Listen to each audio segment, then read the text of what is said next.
Olá, boa tarde, tudo bem? Bem-vindo a mais uma célula virtual.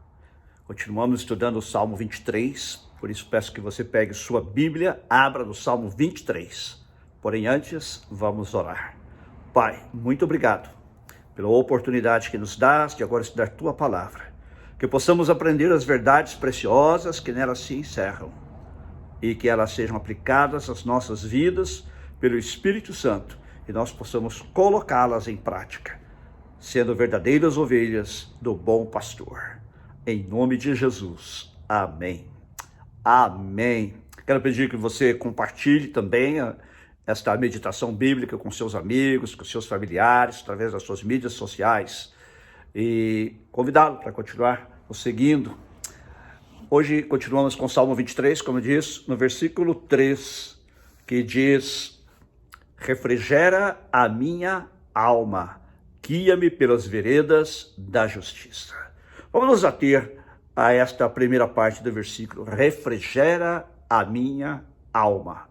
Em algumas traduções diz, restaura a minha alma. A ideia de refrigerar aqui é a mesma de restaurar, de trazer uma restauração.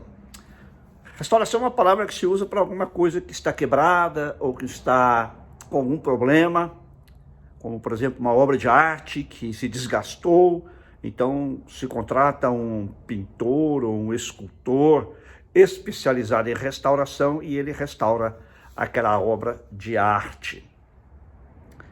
Deus, o pastor, restaura a minha alma.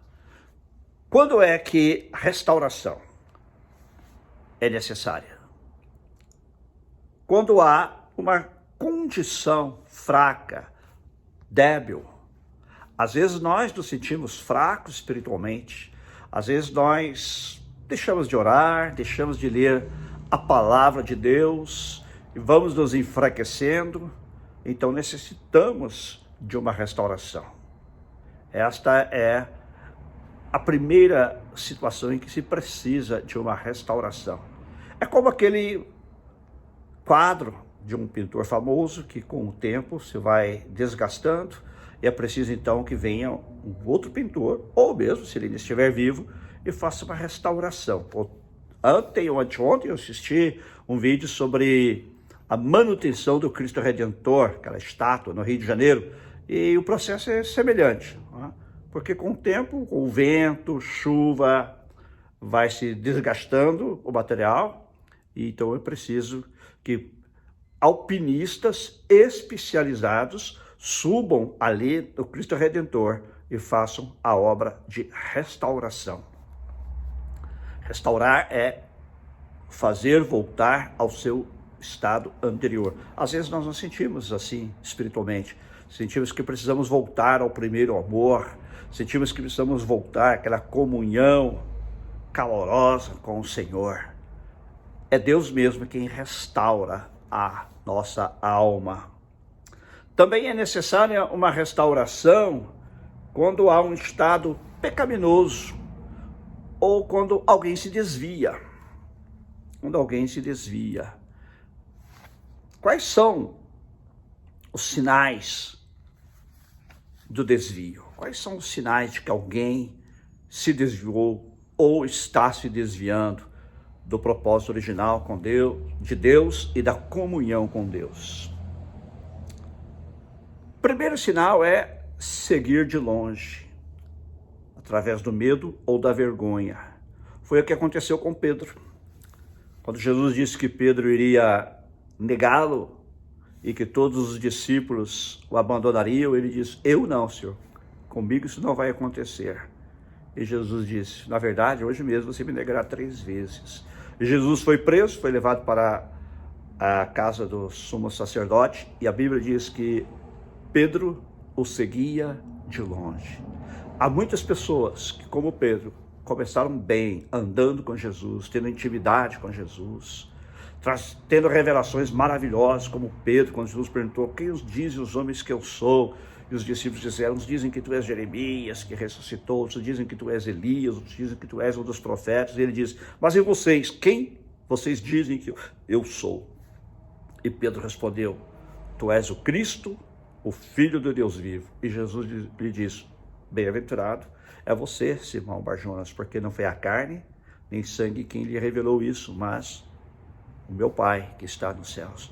Pedro recebeu uma revelação tremenda, mas agora, no momento em que Jesus é preso, ele passa a seguir Jesus de longe.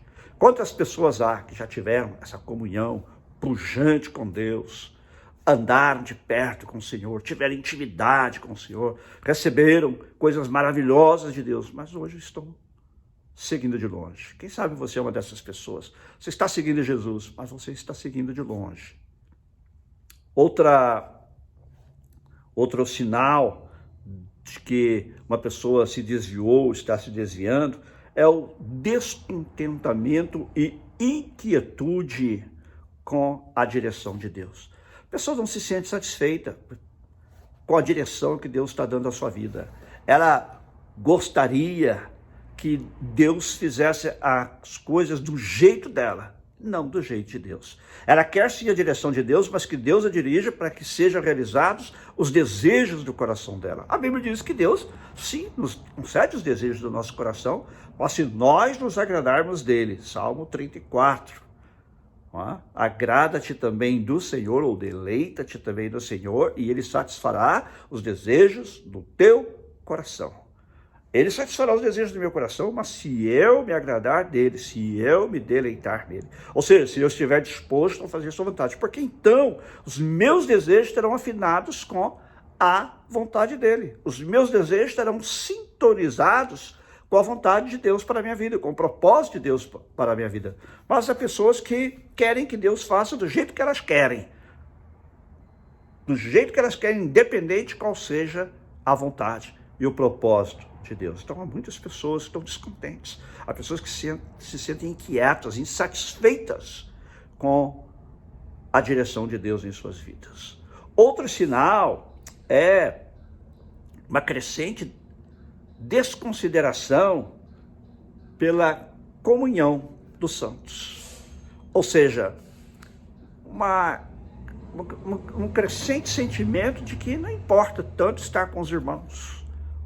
A pessoa já começa a não mais frequentar os cultos, já não lhe faz falta, ou cada vez faz menos falta ter comunhão com os irmãos. Eu vejo isso. Muita gente começa servindo a Deus tão bem, mas depois de um tempo se afasta dos cultos. Vem uma vez ou outra, vem quando dá na telha, como diz lá em Minas Gerais, quando dá na cachola, como diz os paulistas. E a pessoa vai se afastando, porque para ela a comunhão já não é tão importante. A comunhão já não tem mais aquele sabor que tinha antes. A Bíblia diz, quão bom e quão suave é que os irmãos vivam em comunhão, ou vivam em união. Mas muitas vezes as pessoas já não querem mais isso. E a Bíblia diz que é aí que o Senhor ordena a bênção, na comunhão. Mas há aqueles crentes que vão se afastando, há aquele crente que vai desprezando a comunhão com os irmãos. Já não vem mais aos cultos, já não gasta mais tempo com os irmãos, ou se vem ao culto, chega atrasado, eu não quero estar no louvor. Ora, se você não quer estar no louvor, que é o momento mais específico do culto para adoração a Deus, o que você vai fazer no culto? Ou então, chega atrasado para ouvir a mensagem de Deus? Hello? Essas duas são as coisas mais importantes do louvor, quero dizer, do culto, que é o louvor, o momento do louvor, da adoração, através de cânticos, e a palavra de Deus. E também termina o culto e sai correndo. Sai correndo, tem pressa, porque não quer estar na comunhão dos irmãos. Alguma coisa incomoda. Outro sinal ainda de que a pessoa está desviada, está se desviando, é uma negligência secreta dos verdes pastos do Senhor e a preferência pelos pensamentos dos homens. Nós falamos na série anterior que os pastos verdes do Senhor são a sua palavra e a oração. A pessoa já não quer mais seguir o que está escrito na palavra de Deus. Ela não se deleita mais na palavra de Deus, ela já nem lê mais a Bíblia.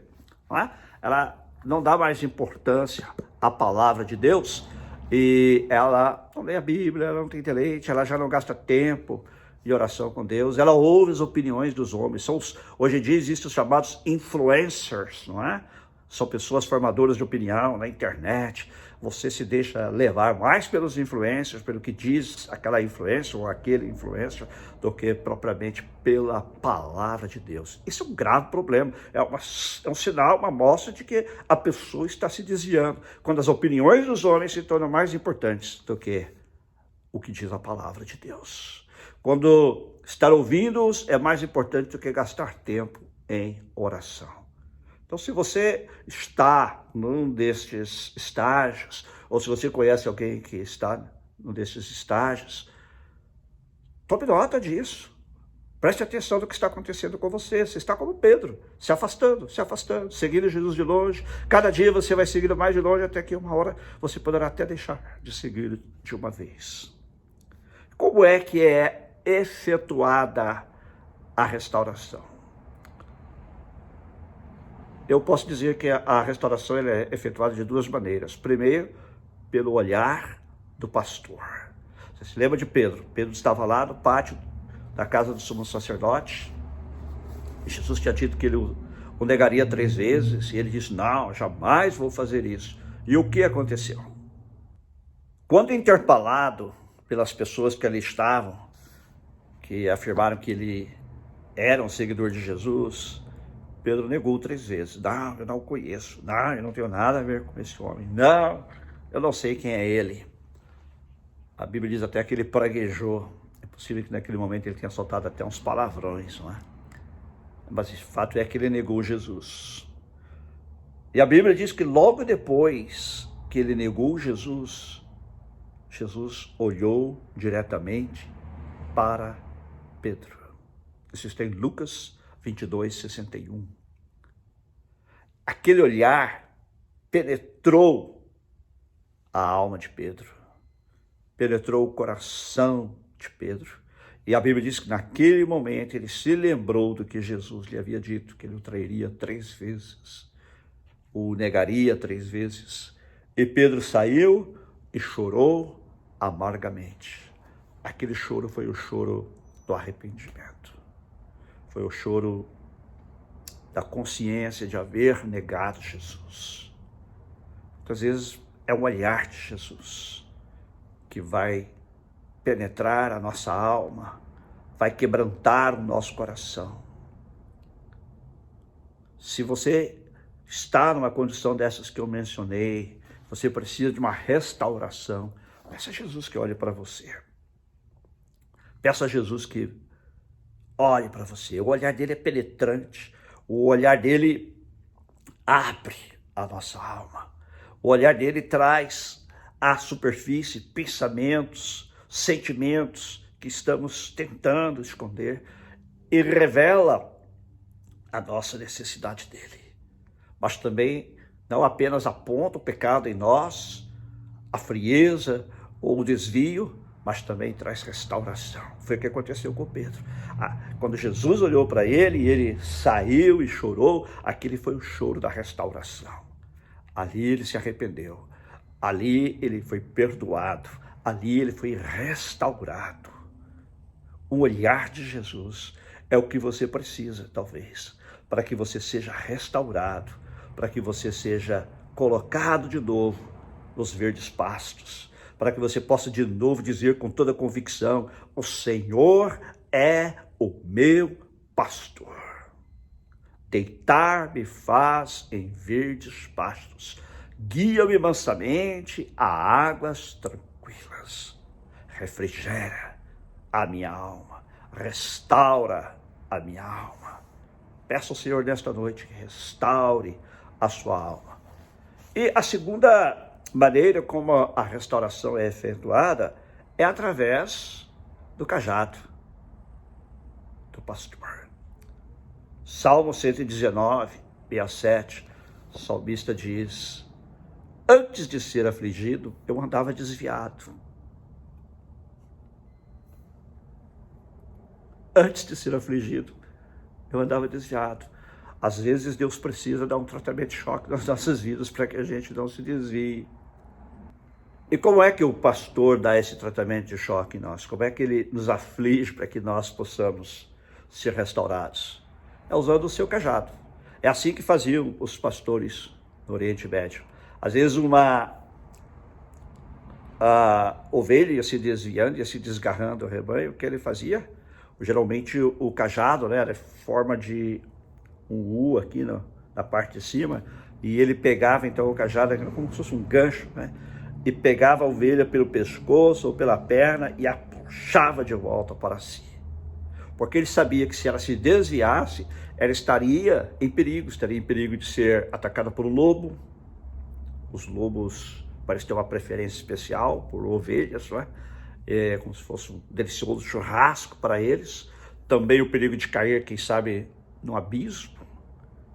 Porque, como eu disse antes, no outra meditação anterior, a ovelha é um animal, permite-me a palavra, imbecil. Tá? É muito ingênuo e facilmente cai no abismo. Para evitar, então, que a ovelha caísse no abismo, muitas vezes o pastor usava um safanão, dava-lhe um safanão com o seu cajado, puxando de volta para junto de si e para junto do rebanho. E também para evitar, talvez, que ela se embrenhasse num espinheiro, né, e se machucasse toda. Enfim, era um tratamento de choque usado pelo pastor para que a ovelha se mantivesse perto dele. Olha, Deus quer você perto dele. E se você é dele, se você é filho, às vezes ele vai ter que usar disciplina com você para trazer você de volta. Ele vai precisar usar o cajado para puxar você de volta a ele. Pode ser através de uma situação que ele permite em sua vida, pode ser de uma outra forma de disciplina que ele use. A Bíblia diz assim: não estranhem se Deus os disciplina, porque que pai há que ama o seu filho que não o discipline? Todo pai que ama seus filhos os disciplinam, não é verdade? Eu tenho uma filha e minha filha, quando eu cresci, muitas vezes nós precisamos usar disciplina com ela. Às vezes, obviamente, ela não gostava, né? Era às vezes um tapinha, era colocá-la de castigo. É óbvio, ninguém gosta do castigo, ninguém gosta da disciplina, mas ela é extremamente necessária. Depois que ela passa, que a gente olha para trás, a gente avalia, é que a gente vê o quanto a disciplina foi importante na nossa vida. Assim aconteceu na minha vida também. Meu pai teve que me disciplinar várias vezes, não é? E, enfim, Deus tem às vezes que dar esse tratamento de choque conosco. Mas você vai, mas por que ele está me tratando assim? Porque você é filho, porque ele ama você. Porque se Deus deixar você ir por aí, fazer o que você quer, isso na verdade revela a sua identidade. Você não é filho, você é bastardo. Deus não vai disciplinar quem não é filho dele. Quem é filho, ele disciplina. Quem é filho, ele usa o cajado para trazer de volta. Às vezes também ele usa o cajado, o pastor, para dar umas pauladas, umas cajadadas. Né? E às vezes Deus também precisa usar a vara da disciplina. O pastor normalmente tinha o cajado e tinha uma vara. Né? A vara também, às vezes, Deus usa para nos dar aí umas varadas para a gente andar no caminho certo, para a gente cair na real, para a gente ter a consciência de que fora do caminho do Senhor não há outro caminho. Fora do caminho do Senhor, todos os outros caminhos levam onde? À perdição. Todos os outros caminhos levam à falta de comunhão com Deus. E eu creio que não é isso que Deus quer, e também não é isso que você quer no fundo da sua alma, do seu coração. Você quer, na verdade, o seu espírito anseia por comunhão com Deus. Então, nesta noite, deixe que Deus restaure a sua alma. Deixe que Ele restaure com aquele olhar penetrante de Jesus, que desnuda a nossa alma, a nossa mente diante dEle e nos leva ao lugar do arrependimento. E deixe que Ele também use, se for necessário, o cajado para puxar você de volta, ou a vara, para que você ande nos caminhos dEle. Eu quero lhe dizer, por experiência, que não há melhor lugar para estarmos que no centro da vontade de Deus. E não há caminho para andarmos que não seja o caminho de Deus, porque a Bíblia diz: há caminhos que aos homens parecem direito, mas o fim desses caminhos é a morte. Há caminho que a nós parece direito, mas o fim é a morte. Só há um caminho, E este é aquele caminho que Jesus disse: eu sou o caminho, a verdade e a vida. Então, você possa andar nos caminhos do Senhor, você possa ter esta estreita relação, este estreito relacionamento, essa estreita comunhão com Jesus, o bom pastor. Deus te abençoe. Eu gostaria agora de orar com você.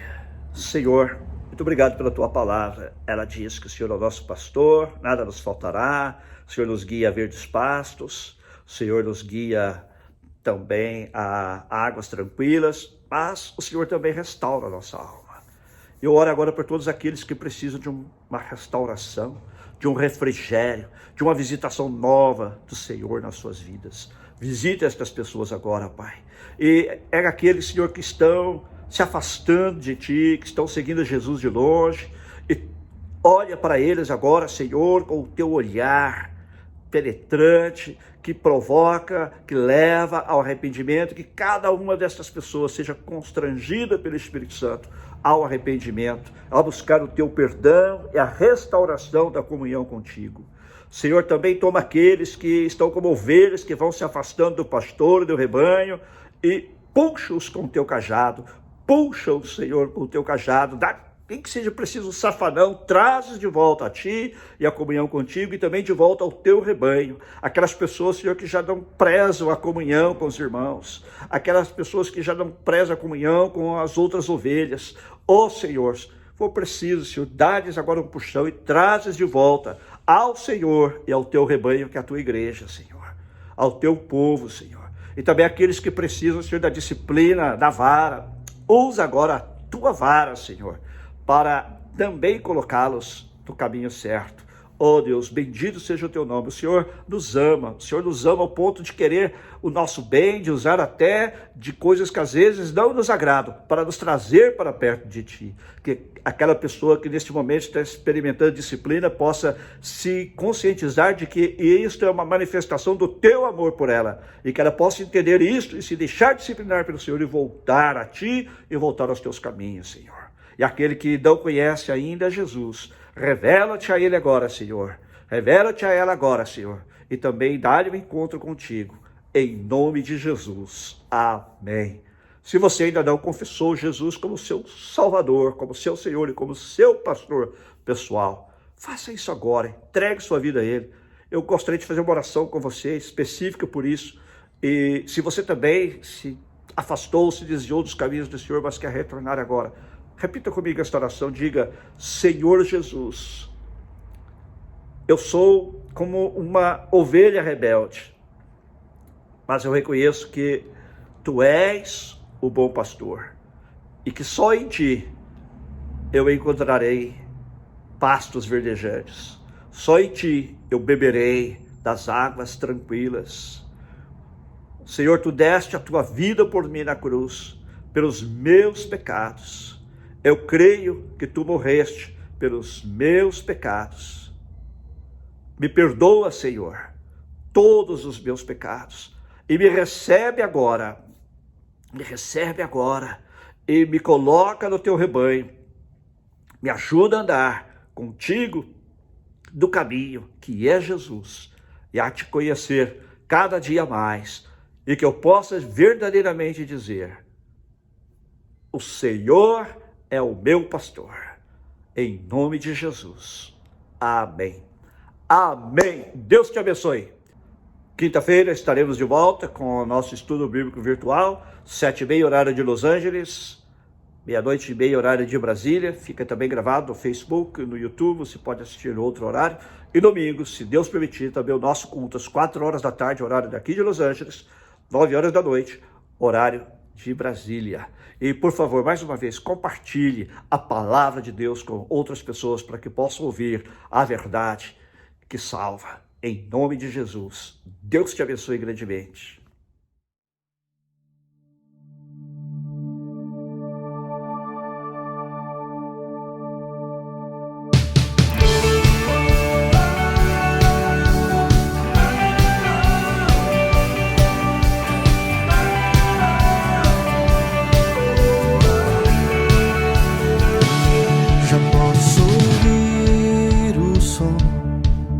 Que ecoa lá do céu. posso ouvir as palmas de celebração, já posso ouvir os brados de adoração a Jesus.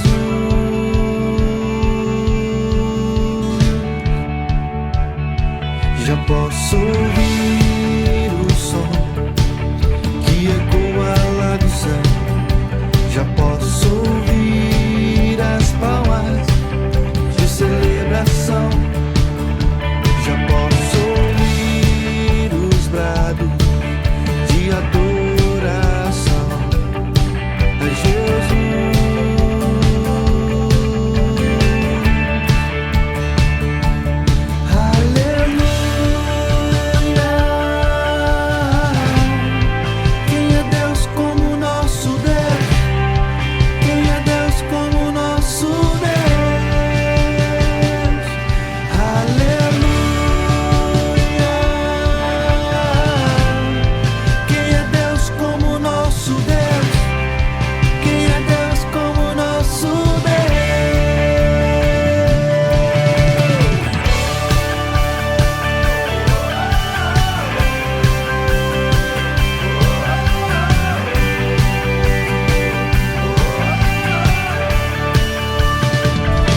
Já posso ouvir o som que ecoa lá do céu, já posso